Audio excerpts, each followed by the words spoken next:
आपको बताएं कि मिडिल ईस्ट में जंग जारी है। एक तरफ इजराइल, ईरान समेत कई ममालिक से तबाही की तस्वीरें सामने आ रही हैं, तो वहीं दूसरी तरफ एक और परेशानी दुनिया के सामने खड़ी है, जिसका नाम है कच्चा तेल। क्रूड ऑयल की कीमतें लगातार बढ़ रही हैं और अगर यही हालात रहे तो सवाल खड़ा हो रहा है कि क्या ये जंग तेल की कमी के साथ साथ मंदी भी लेकर आएगी।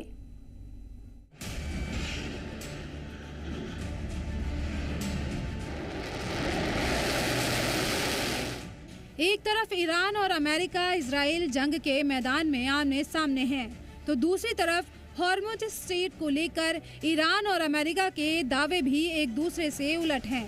जंग के बीच ईरान की रेवोल्यूशनरी गार्ड ने ऐलान कर दिया है कि अगर इस रास्ते से कोई भी शिप गुजरा तो उसे तबाह कर देंगे, जबकि अमेरिका का दावा है कि दुनिया के सबसे बिजी तेल सप्लाई वाला समुद्री रूट खुला हुआ है।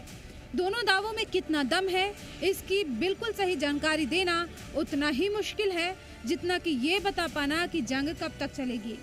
पिछले 5 दिनों में जारी इस जंग के डायरेक्ट इफेक्ट भी जान लीजिए।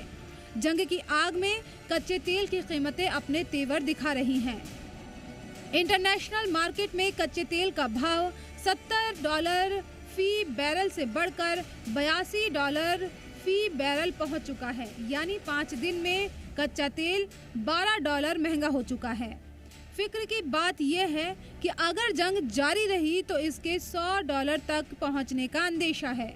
हॉर्मुज स्ट्रेट का ये वाटर रूट दुनिया के 20% तेल कारोबार के लिए बेहद अहम है और ख़ास बात यह है कि भारत समेत कई मुल्क इस वाटर रूट पर पूरी तरह से डिपेंड हैं। इनमें सबसे पहला नाम है जापान का। जापान में खपत होने वाला 90% तेल इंपोर्ट होता है, जबकि चीन सबसे बड़ा इंपोर्टर है और हॉर्मुज से 40 से 50% तेल इंपोर्ट होता है। वहीं भारत 85% तेल इंपोर्ट करता है। रोजाना 2.1 मिलियन बैरल हॉर्मुज से आता है। इसके अलावा साउथ कोरिया का 70 से 80% तेल हॉर्मुज से सप्लाई होता है। इसका मतलब ये हुआ कि भारत ही नहीं, दुनिया के कई मुल्क को तेल बहरान का सामना करना पड़ सकता है। ये बात और है कि भारत जैसे मुल्कों में लोगों को जमीनी हकीकत का सामना अगले 7 से 10 दिनों में करना पड़ सकता है। जो अभी टैंकर्स या शिपमेंट्स जो अभी ट्रांजिट में हैं, उनको अभी पोर्ट में पहुंचने में तो कोई प्रॉब्लम नहीं है, बट जो नए ऑयल टैंकर, क्रूड टैंकर आ रहे हैं या जो और सामान खाने पीने का या जो कमोडिटीज़ आ रही हैं उसको आने में और नए सामान को शुरू होने में वहाँ फ़र्क पड़ेगा। इसलिए 7 से 10 दिन तो कोई फ़र्क नहीं पड़ेगा। यह इस बात पर गौर करना ज़रूरी है कि तमाम मुश्किलात सिर्फ तभी आएंगी जब मिडिल ईस्ट का बहरान बरकरार रहता है और जंग जारी रहती है। लड़ाई वाले हालात में भारत ही नहीं, कई मुल्कों को इम्पोर्ट बिल बढ़ेगा और पेट्रोल डीजल की कीमतें बढ़ेंगी।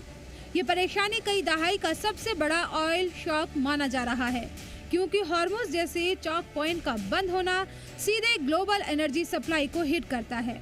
इसलिए दुनिया की तमाम ताकतें इस जंग को खत्म होते देखना चाहती हैं और इसी में दुनिया की भलाई भी है। ब्यूरो रिपोर्ट, जी मीडिया।